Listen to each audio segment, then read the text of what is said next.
while congratulating my host today on his recent Governor of the Year Award 2011, Nigeria's former representative to the United Nations, Maitama Sule, said this of him, quote, "At a time like this, we need leaders, not looters, leaders, not rulers, leaders who will not lie, leaders who will accept in public what they can accept in private. Leaders who are not corrupt, who will not steal, who look in the eyes of the common man with compassion and not eyes of the privileged few." End of quote. And it's taking all of 730 days to achieve this kind of praise. Well, hello and welcome. This is 60 Minutes with me, Angela Ajetunmobi, and I thank you for joining me on the program today. Now, 2 years ago, when he became the governor and chief executive of Ekiti State in the southwest region of Nigeria, his state's internally generated revenue was a mere 109 million naira every month, that is. Well, today, after blocking all loopholes and introducing an e-payment system, his internally generated revenue has moved up to about 600 million naira monthly, yet his state is ranked 35th out of the 36 that make up the Federal Republic of Nigeria. He earns about 2.5 billion naira from the Federation account every month. 1.5 billion naira of that goes on salaries alone. Now, there's a little matter of a small debt of about 40 billion naira that he still contends with. Yet, my host today doesn't seem fazed by any of this. He wishes poverty in Nigeria would breed radical politics. Instead, he says, it has bred, quote, radical, religious, ethnic, and opportunistic agendas, end of quote. With degrees in politics, international relations, and history from the universities of Lagos and the Obafemi Awolowo University in Ife, the southwest region of Nigeria, he also holds a PhD in war studies from King's College, that's of the University of London, and he's a technical expert with the Economic Community of West African States, ECOWAS, on small arms and light weapons. He's a member of the United Nations Economic Commission of Africa and member African Policy Advisory Panel of the British government. So, join me after the break. I'm spending 60 minutes with Dr. Kayode Fayemi, the Governor and Chief Executive Officer of Ekiti State. It's his second anniversary as Governor.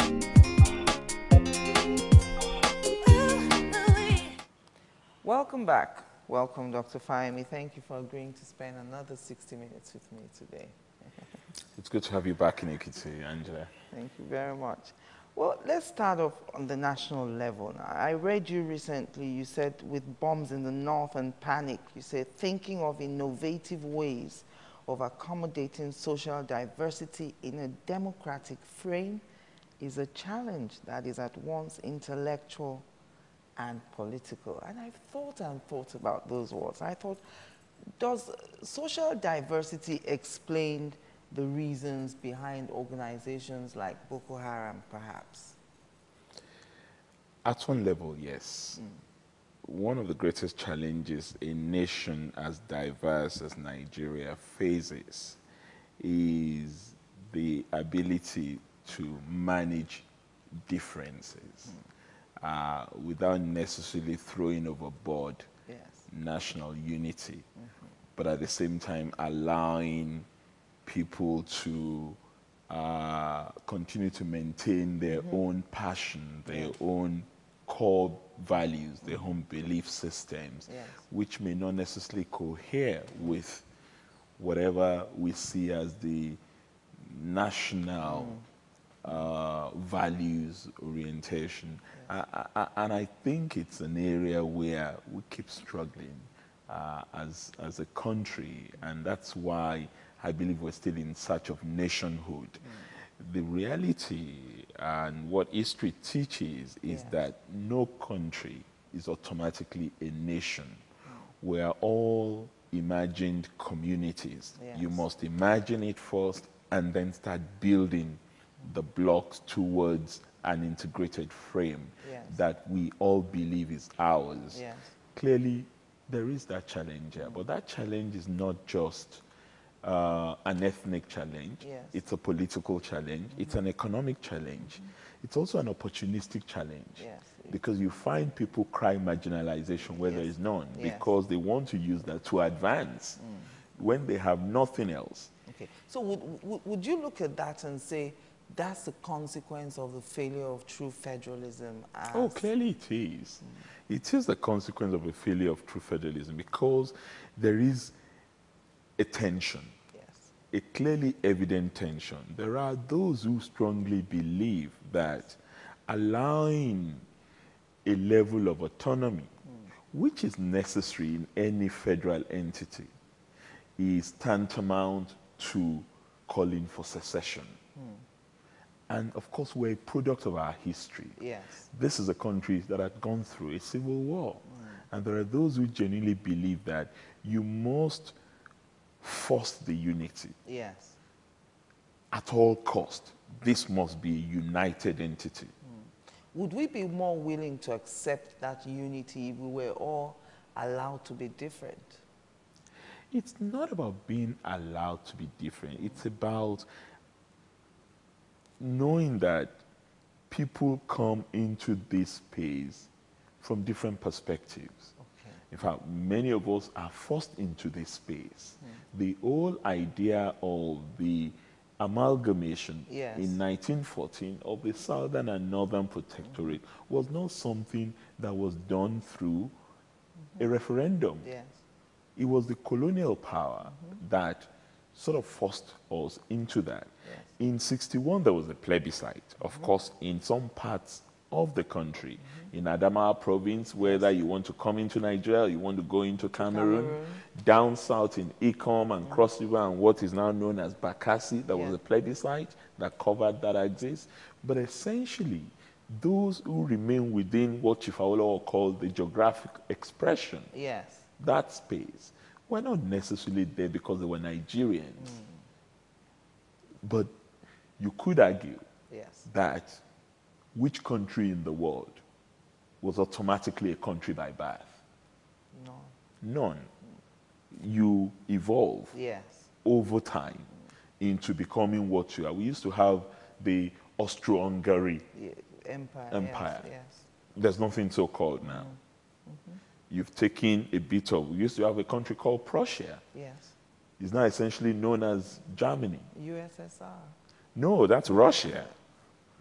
I'm talking Prussia on the other side. With the P. With the P. So you have all these historical antecedents, but some still carry that with them, even in those entities called Germany or Austria. You have people there that are more Italian. You have people there that are more French because they are all in the space.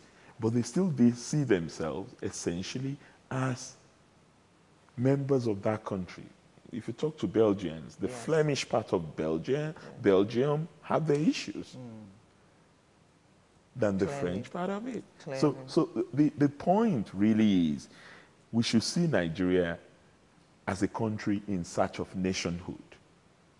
And those of us who are serious about the Nigerian project must work towards ensuring that equity is a defining characteristic of the building blocks of nationhood. And equity will not come by virtue of just ethnic. How will it come? Equity. That is why you have a constitution. A constitution that is essentially a reflection of the people's core values. And it's an amalgamation of all those core values in a manner in which all of us feel that we have a sense of belonging, that we're not second-class citizens. But because for me, the greatest threat is not diversity in and of itself, but the use to which it is put to by those who wield power. And it could be used positively. It could be used positively. Culture is a vehicle for development. And it ought to be used as a vehicle for development. Yeah. But culture can also be very, very disruptive if you use it negatively. And there are those who use culture, be it religious or ethnic, very negatively. Yes. What you call Boko Haram is a divisive use of culture and religion. Yes. And now that you've talked about Boko Haram, I'm interested in hearing your opinion on that, because with your PhD in war studies, I'm interested to know, what have we omitted to do since this Boko Haram thing started? Can we accept the thinking in some parts that this is just the reaction of some people who have sworn to make Nigeria ungovernable? Well, you know, it's a complex reaction to the failings of a state that has not provided adequately for its population. And I have argued elsewhere that we have at least 5 strands of Boko Haram, or what at least has become known as Boko Haram. Yes.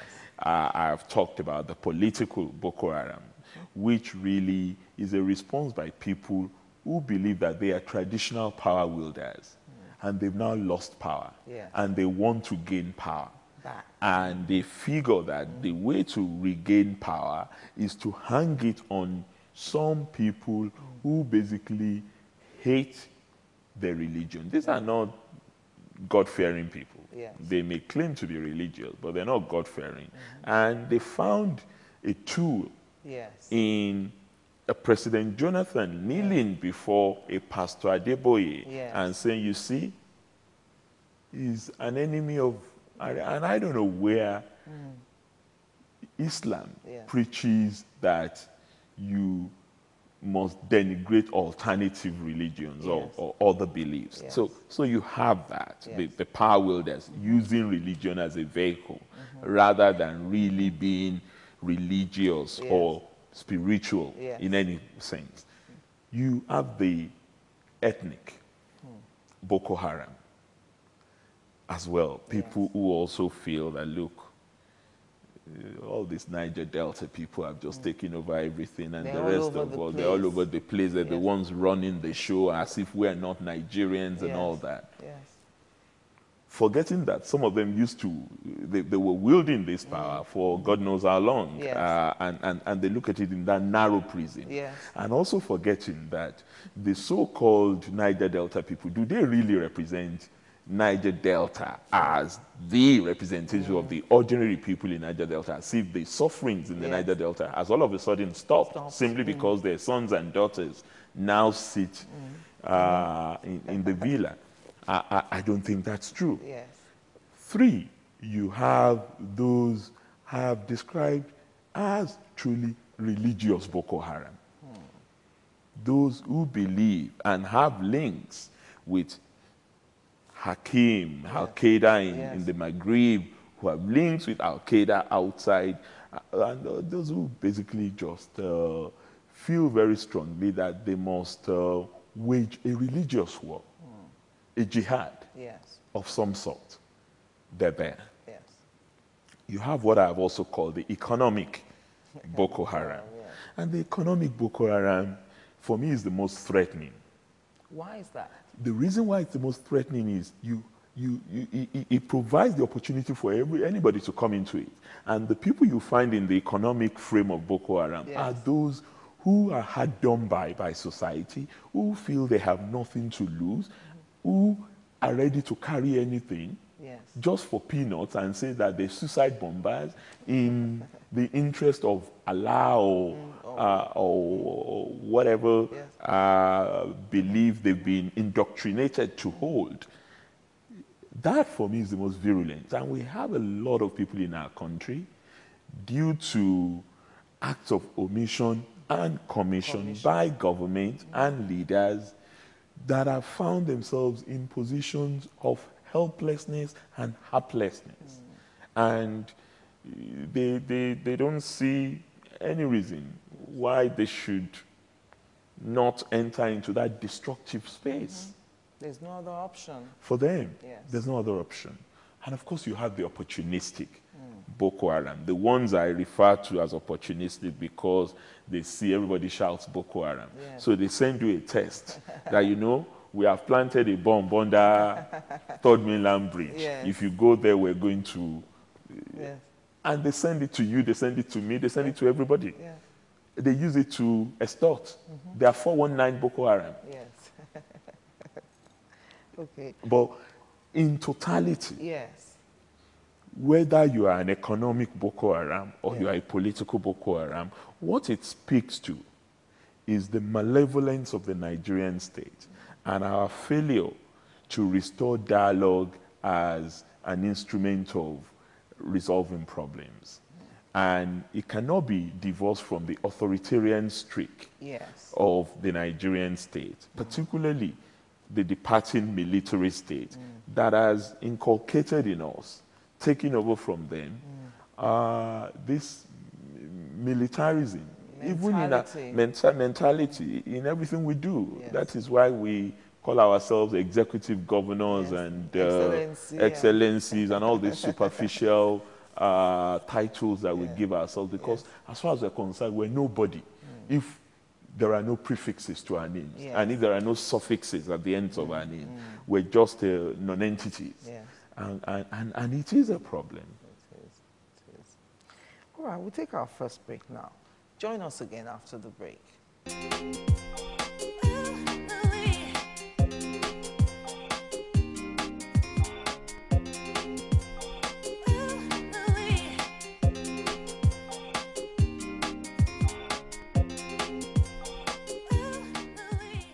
Welcome back. If you've just joined us, you're watching 60 Minutes with me, Angela Ajetunmobi, and I'm spending it today with the Governor and Chief Executive of Ekiti State, Dr. Kayode Fayemi. So you've talked about the 5 Boko Harams now. And I don't think you're trying to belittle the problem. No. But then, does that mean that we're justified in kind of ignoring it? It comes across to some people as if we're ignoring the problem and thinking if we wish it long enough, it will go away. Not at all. I am saying that we have to have a response beyond the law and order response. What is happening in many places where we have this challenge, and I've spoken to a lot of my colleagues who are managing this crisis situation as governors, what is happening there is that we are also if you like, legalizing some form of human rights violations. The way people are picked up without investigation and labeled Boko Haram and then subjected to all forms of humiliation and degrading treatment, including outright murder that is not investigated, simply by being called Boko Haram, is a law and order response to the problem that we did not do in at least trying to tackle the situation in the Niger Delta. The whole idea of an amnesty was a means of tackling a problem that had not responded well to a military response. And one would have thought, I understand that that is beginning to happen, some form of engagement. Because you see, the sense is, if you are in the north, if you are a leader in the north, you talk about the necessity for dialogue. If you are not a northerner who is watching this from afar and looking at the problem, you say, no, we cannot talk to terrorists. This is not acceptable, and so on and so forth. The reality is, people are dying. Innocent Nigerians are dying. The economy in the parts that are affected have ground to a halt. Nothing is happening in a very productive manner in these places. So we must have multiple strategies for tackling the problem. I don't know anyone who just wants to die for nothing, no matter how indoctrinated. And how do you get indoctrinated? First, you must be idle. Before you're taking advantage of. Get access to you. There are isolated cases. There are those who would argue that, well, you say that it's only poverty-stricken people that this happens to. What of Mutalab? His father was chairman of a bank and all that. Yes, you have people who can hold extremist views, even when they are well-to-do. Yes. That's not uncommon. But the bulk of those who are affected because the state has not provided enough for them. And there's no question that if we do not tackle the youth bulge, Yes. the youth unemployment situation Yes. in Nigeria, it is more than a Molotov cocktail. It is what would do us under in this country. And it's not unique to the North. It may be more pronounced in the North. Yes. We're daily grappling with the same challenges here and looking for a way to make sure that we put these people into gainful employment or engagement. If you can't even employ everybody, at least let's keep them busy in a way that gives them a sense of self-worth and self-esteem. So what it calls for is a compassionate leadership, a visionary leadership, and a transparent and accountable leadership, because the citizens would appear to have deserted the leaders. Yes. Because the leaders themselves have deserted the citizens. So I'm not saying the issue should be treated lightly. I'm saying that we need a security economic approach, a comprehensive economic approach, some kind of Marshall Plan that would enable us to tackle, on the one hand, the Almajiri challenge, on the other hand, the youth bulge in whatever forms it comes, whilst also creating mechanisms for mediation beyond the military reaction to it. Because I think the whole question of bombing mosques and bombing churches, they are diversionary. But that's my own personal view. The real issue that I see is that a lot of our people are angry. And without excusing their anger, they're visiting it on whoever they can. And more often than not, it's the innocent people that they're visiting this anger against, not the so-called leaders that they want to attack. But there's no disconnection in this. And a country cannot continue on this trajectory. We will just slip into the oblivion. We will slip into oblivion. Would it make a difference, though, this war against terrorism that we're fighting, if we had state police? I know your views on that. You've made very clear.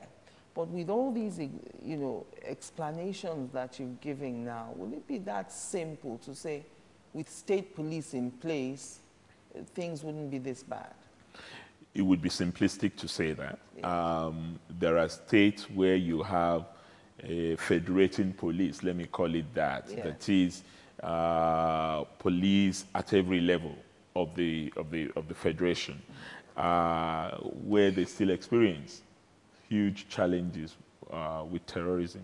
I think it's failure of governance primarily that we're dealing with. And I wouldn't say that it would be necessarily easier. What I can say, though, is if it is brought to a level that is more manageable, intelligence would also be easier to gather. Because it is easy for me, and it happens there. If anything happens in Ileje local government, or Ekiti East local government, I get to know about it sometimes before the police informs me. Because I get information from the community. Somebody sends me an anonymous text. And say, this is happening. This is happening right now, Mr. Governor, in this community. And I call the police and say, I have just had, and the police will tell me, we've not had that, sir, but we'll check it out for you. That is the essence of local policing. Local policing gives people confidence to become the guardian. So they are the guardians, they're the local monitors, and they would, if they have confidence in the supervising authority, they will provide the necessary information on time. And there is nothing that is much more fundamentally lacking now about the way we're fighting Boko Haram and its associated agencies, more than the fact that we don't have the right intelligence. Yes, we may have information that they're linked to some amorphous body, Al-Qaeda somewhere. But when you really sit down and ask them that, look, what is this connection? Direct, indirect, remote, immediate. I'm not sure that our intelligence system has really come to terms with that. They're becoming increasingly more efficient, but there are still challenges. There are still challenges. Now, how will the federal government handle this clamor for state police? Because as days have gone by, I've seen more people jump on the train, even the Senate president now supporting the idea. The three snags that I see there will be the federal government's reluctance to relinquish its powers over that police. Secondly, the risk of abuse by state governors. I mean, you may vouch for yourself, but you can't vouch for the other 35. And of course, the state government, I think, waiting on the federal government to hand them state police on a platter of gold, which I don't think will happen. Angela, you know, I take serious exception, and I've had cause to say this to agents of the federal government, let me put it that way. Yes. This notion that governors are babies, and you have your feeding bottle that you must put in their mouth and help them because, you know, they don't know how to manage themselves, they don't know how to organize themselves. I think it's quite frankly, pardon my French, a whole load of bollocks. The real issue here is, what is a federation? The most consistent argument as a political scientist that I know a federation to be is an entity with coordinate powers, not subordinate powers.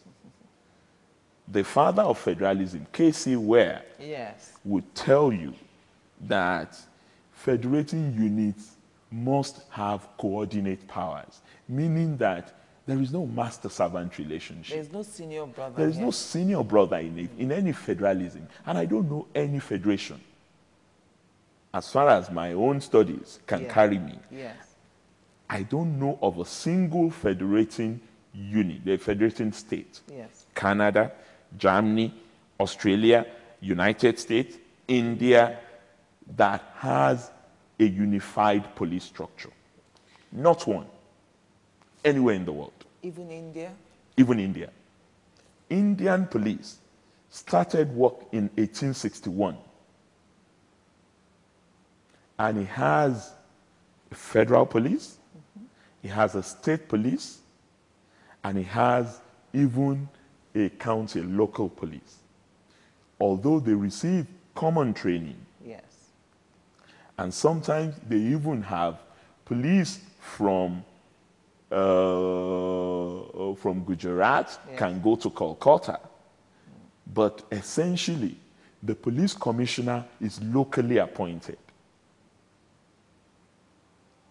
and is accountable to the chief minister in that province. That's number one. And if anybody who is arguing for federal police has a superior argument to this, he should tell me one federation in the world today that has one police system. That's number one. Let us come to our peculiar situation. Those who argue that, you know, governors will abuse them, the powers, they would intimidate their enemies, their opponents will not have space and all that. That's all possible. I'm not going to make light of that, Angela. But the issue is, here in this country, we have a system that is supervised at the federal level, but wholly and largely appointed at the state level. I'm talking of the NJC. Yes. The National Judicial Council pays the salaries of all the judges in this country. Yes. But we appoint the judges. We send it to them. That is, the State Judicial Commission Yes. would recommend judges, send it to them at the NJC. The NJC endorses or rejects, Yes. but the ultimate appointing authority for judges in this country, at least at the state level, I'm not talking about Court of Appeal judges, Yes. I'm not talking about Supreme Court judges, Yes. the ultimate appointing authority is the governor. So after With all the that, state it assembly. still comes back to you It still for comes back to approval. me. After NJC does whatever it does in Abuja, if I do not give a seal of approval, the person will not become a judge. So you have an authority. Yes. That is the body that disciplines, that promotes, that trains judges, the NJC, the National Judicial Council. So if you have a model Yes. that already works, what's and all, there are challenges even with NJC, but largely By and large, it yes. works. Yes. It works. How then can you say that I cannot appoint my police commissioner and the money that you utilize for security, which is also from the federating account, by the way, yes. you are not doing us a favor. And on top of that, I buy uniform, I buy vehicles, I pay allowance, I do all sorts of things. I run, essentially, the police in my state. With your own funds. With the state funds, not my own fund, not my private fund, with Yes. with Ekiti State funds. And yet, this is one case where the payer of the piper cannot dictate the tune. Okay, we'll take a break now. So, I want so you that's to the look at NJC, the model that I think can work. Because we have something called the National Police Council here. Yes. But the National Police Council, the only Yes. time they summon us is when they want to ratify the approval of a new Inspector General of Police. Yes. So you can have a system in which the National Police Council actually works a lot more effectively, maybe meet monthly, just like the National Economic Council, Yes. to review things. And the governors of the state would be given more powers over the police, but not unaccountable powers. There should still be a mediating authority. Yes, some kind of regulation. Exactly. That would say, on these matters, we don't think you are the sole approving authority. Yes. So we can have models, and there are experiences from all over. We've shared this with them. I'm glad that others are joining those of us who have argued for local police. Yes. Because, you see, I think the idea is, what is breeding this contention is the word state police. Yes. For me, it's about multi-level police. Maybe we're using the wrong word. It's not about state police, because having what some have referred to as state police is not an argument for removal of federal police. I have never said that, because there are crimes that are national crimes. Yes. There are crimes that are transnational crimes, and you need a federal police to deal with those issues. Yes. But there are also crimes that are local crimes that you can handle at the local level. So when we talk, we're talking about multi-level Yes. police formations, federal, state, local, even university can have its own police, because you need a police system that has a much more comprehensive knowledge of cultism, for example, Yes. because it's a scourge in the university campus, and they have the expertise to deal with that over and above what a police outside campus can handle. So these are the issues, and being sentimental about it does not solve the problem, because we're still confronted with an inefficient and ineffective police force in this country. We'll take a break now. I want you to look at from the angle that, you've talked about how you fund the police, you buy vehicles for them and everything, and yet there's no improvement. I'm wondering what would happen if you were not doing all that for the police force. How would policing be in your state? Join us again after the break. I want to present myself as an African. And I know, and I know, and I know, and I know, I know what you like. I know, and I know, and I know, I know what you like. And everything you love, baby, you like, baby, you love, baby, you love.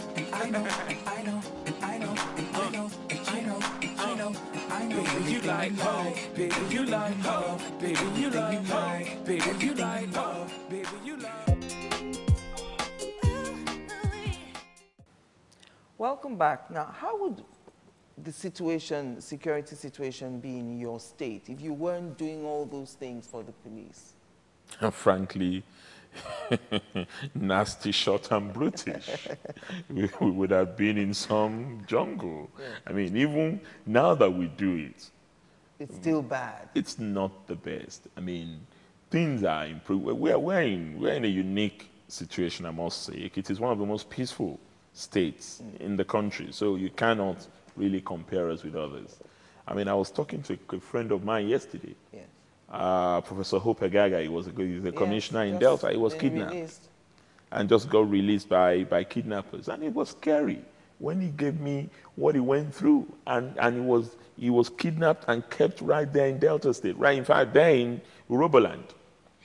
He didn't leave the He didn't leave the state.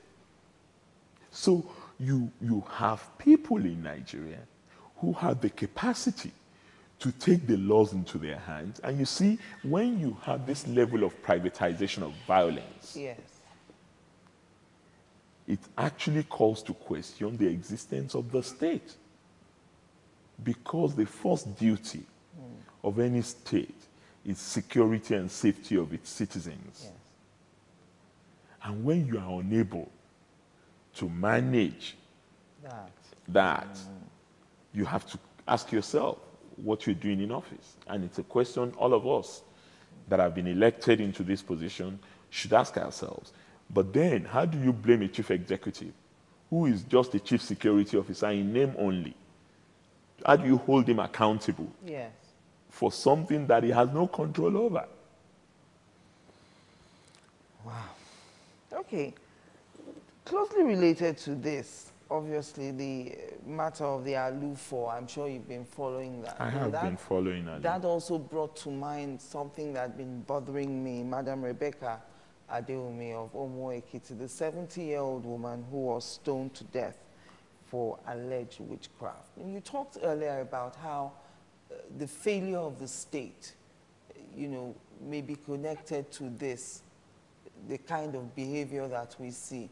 What is the situation with Madam Rebecca's case now? And has anyone been arrested or prosecuted? Oh yes, the case is in court. Okay. Oh, maybe you haven't followed it as closely as you thought you had.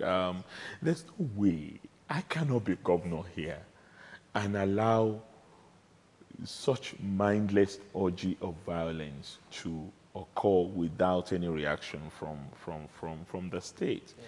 Of course, we investigated. An autopsy was done. Some people were arrested, and some have been charged to court. Some have been released. It's an ongoing matter. I don't want to preempt yes. what the court would eventually say about it or not. But a strong message has been sent to everybody around the state that this will not be condoned. You cannot, for whatever reason, cultural, religious, traditional, whatever, you cannot subject anyone who has fundamental human rights, just as you do, to any form of intimidation, harassment, and violence. Yes. The type she was allegedly subjected to. Yes. So that message, I believe, is clear. And people know that we have a law in this state that prohibits gender-based violence. I'm told if you beat your wife in Ekiti State, you go to jail. to well, if you beat your spouse, because Yes. there are also cases of wives I've had who beat the men. so if you let me put it in the safe form, if you beat your spouse Yes. and you get reported for that, well, you're on your own. I'm happy you said you get reported. I can't imagine any man going to report at the police station that his wife has beaten him. Well, it's entirely up to him. Then he would not expect justice if he's not prepared to do that. Okay, so I'm very happy, Madam Adeumi, you know, that case is ongoing. Now, let's talk about what Tunde Fagbinde calls the quiet revolution going on in Ekiti State. I've read so much and you imagine that these things you're reading is just on paper. But I'm told that the federal government is owing you 6 billion naira for road works that you've done. How will you get that back? Considering, I'm looking at it from the point that this is an ACN government and there's a PDP government at the center. Would it be that easy for you to claim your 6 Well, billion? no, you know, there are ways in which this works. I don't, when you're the president of Nigeria, you're the president of all Nigerians. Okay. You're not president of party. Yes. And in fairness to President Jonathan on this matter, he's taking it up because we raised it. It was a major topic at the National Economic Council. And it's not just an ACN state like Ekiti, by the way. Yes. Akwa Ibom is owed, Rivers is owed. Virtually all of us are owed money. And again, it boils down to these feeding bottle federalism that we're practicing. Yes. Frankly, I don't know what the business of federal government is in maintaining roads in my state.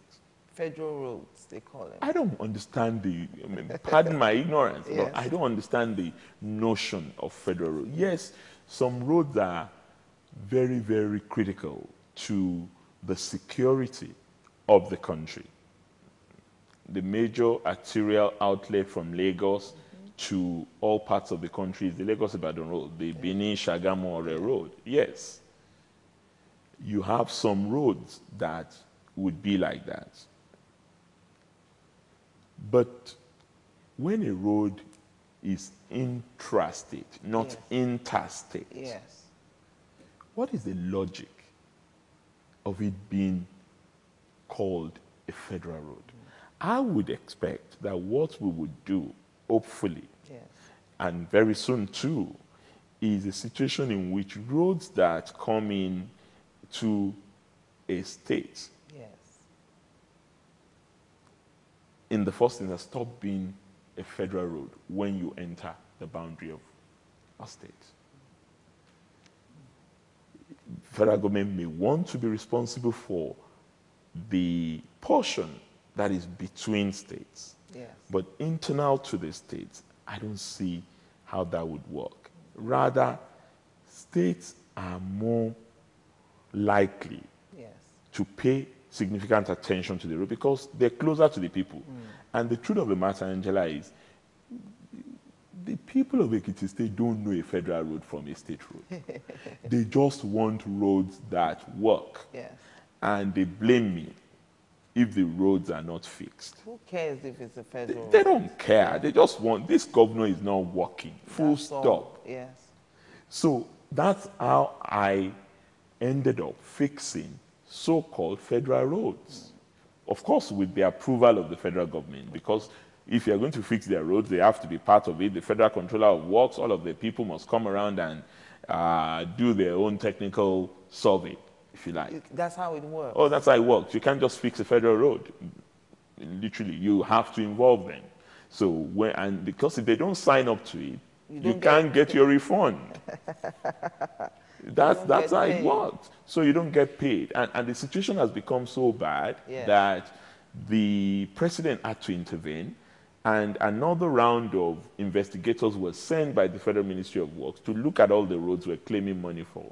That has happened now, at least in the last 2 months, and we haven't gotten any joy out of it. So we're waiting for our money, and I believe President Jonathan will not play partisan politics with these because he's president of all of us. And very soon, if we don't get the money, I shall be visiting him cap in hand to say, Mr. President, my 6 billion, we have a crisis situation at home. The money I should be using to pay Social Security, I've used it to fix your roads.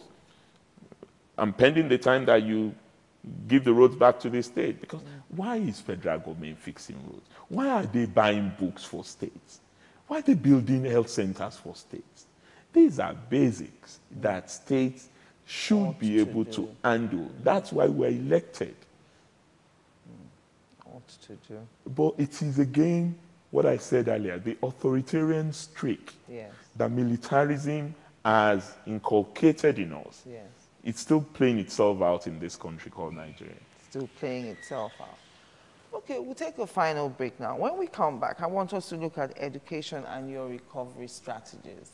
Join us again after the break. I want to present myself as an African. And I know, and I know, and I know, and I know. I know what you like. I know, and I know, and I know. I know what you like. Everything you love, baby, you like. Baby, you love, baby, you love. And I know, and I know, and I know, and I know, and I know, and I know, and I know. Baby, you like ho, baby, you like ho, baby, you like ho, baby, you like ho, baby, you like.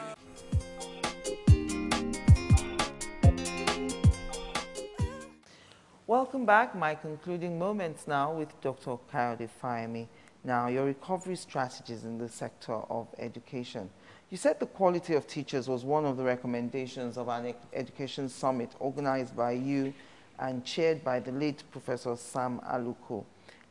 Looking at this now from the teacher's angle, why are you questioning their competence after they've been employed? That's the way it comes across. I've spoken to a lot of teachers about this. And, you know, why are you guys opposed to a competency test when our kids are failing so much exams? And they say, well, competence should have been established before being employed. It's like you're questioning the competence after employment. And it's like it's a scam to get rid of them through the back door. I'm afraid not, Angela. I have no interest in getting rid of teachers who have been properly employed in the first instance and are doing a job of work that is satisfactory. The issue for us is a serious one. This state used to be known as the education capital of this country. But over the years, things have gone pear-shaped. I'm a product of this education. You did all your schooling here in this, well, there were no universities here then, so I didn't stay here for university education. But I went to school here, basic secondary school. Yes. The situation is terrible now.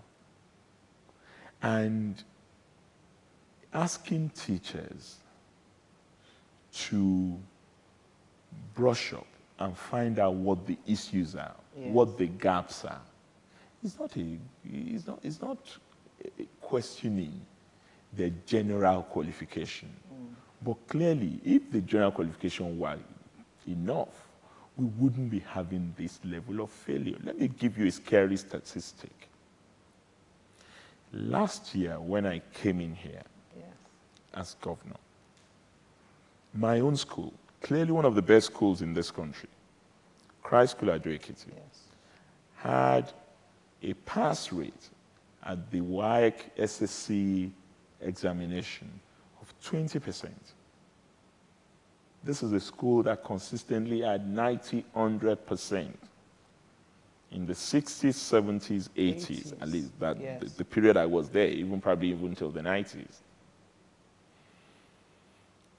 And I had 20% last year.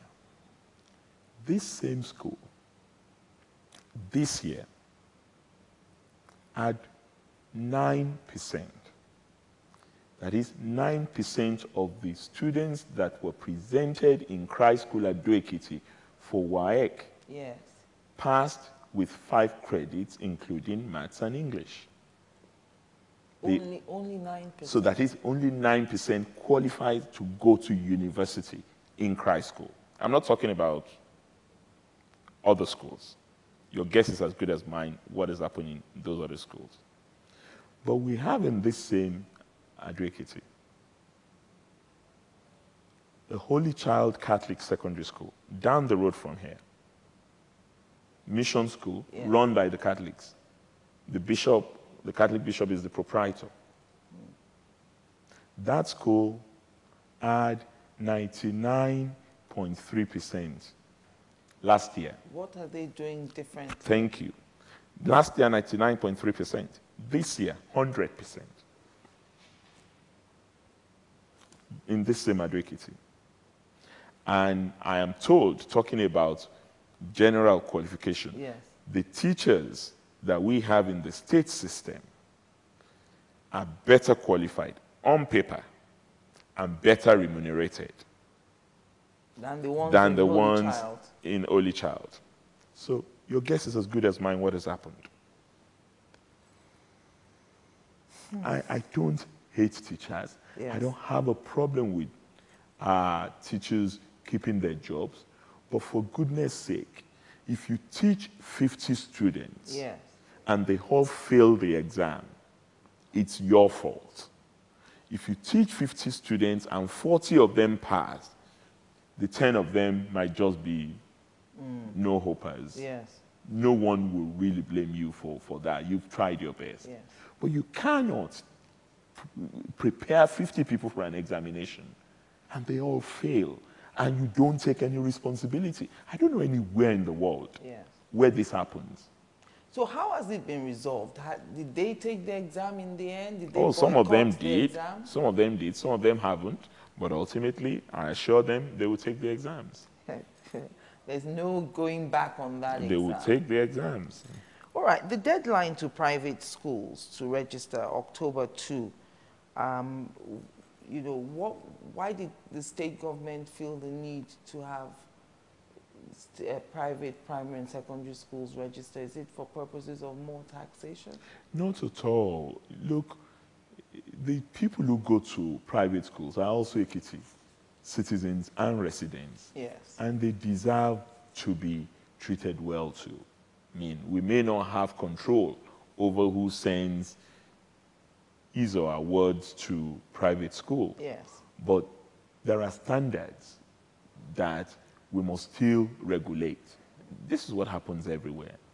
You have some private schools. Before we gave that deadline, Yes. we've already shut down some schools, about 156 of them, around the states, because they're not even good enough for pigs. These are pigsties that they call private schools, in which they are putting, these children have fundamental human rights too. And I would not be governor here and allow people, in fact, some are removing their children from such schools to our newly rebuilt and renovated schools. Yes, and that's another thing I want to talk about. What is ORASE? That's Operation Renovate All Schools in Ekiti. Okay, Operation Renovate All Schools in Ekiti. How is that going? It's going fabulously. Are you getting people now coming from private schools? Well, the stories I'm getting right now are anecdotal. We will still do the research, okay, because this is a new term. Yes. But our estimation is that we're going to have a net gain at the end of the day of people coming from private to public schools, because some of the things we offer there, the laptop computers, the better furniture, the support systems and facilities that we have in public secondary schools are probably even better than what they have in private secondary schools now. Okay. Now, let's talk about the food bank.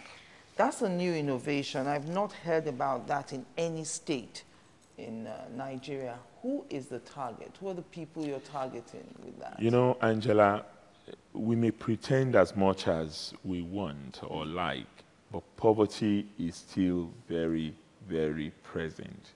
Even here in Ekiti, where our mantra and vision is to make poverty history in our state, there are still people who are what in the statistical developmental lingo are classified as the extremely poor, the really indigent people who cannot even eke out any living.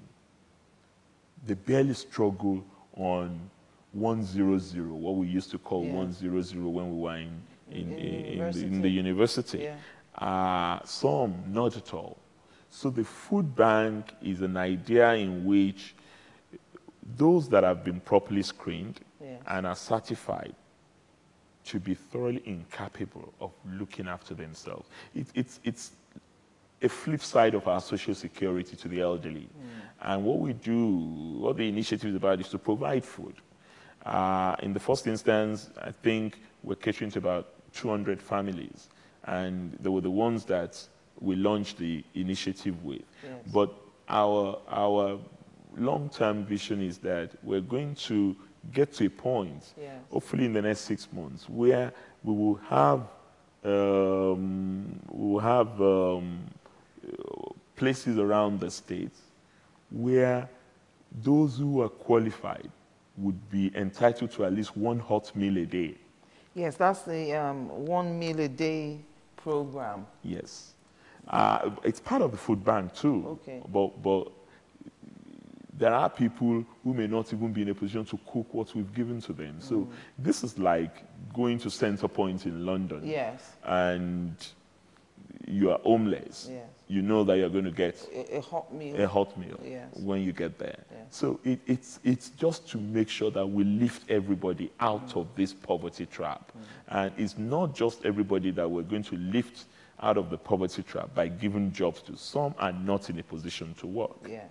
So we need a reality check to say, okay, fine, we would take care of these people. Whilst those who can work, we will look for avenues to ensure that they get the right skills to be able to fend for themselves and get a sense of belonging and a sense of self-worth, yes, which is what is fundamentally lacking in many of our citizenry. Well, I want to thank you very much for having me for 60 minutes. I was going to talk about pensions. There's so much more to talk about, but I'll be back again. Thank you very much. Thank you, Angela, for coming over again. Right, that's it for this week. Don't forget to like 60 Minutes with Angela on Facebook. Or alternatively, let me know what you think. 60 Minutes, Angela at 60 Minutes, that's my Twitter handle. I'll be here again, same time, same day, same station. You never know who I'll be spending 60 minutes with. I'm Angela Ajetunmobi. I thank you for the pleasure of your company.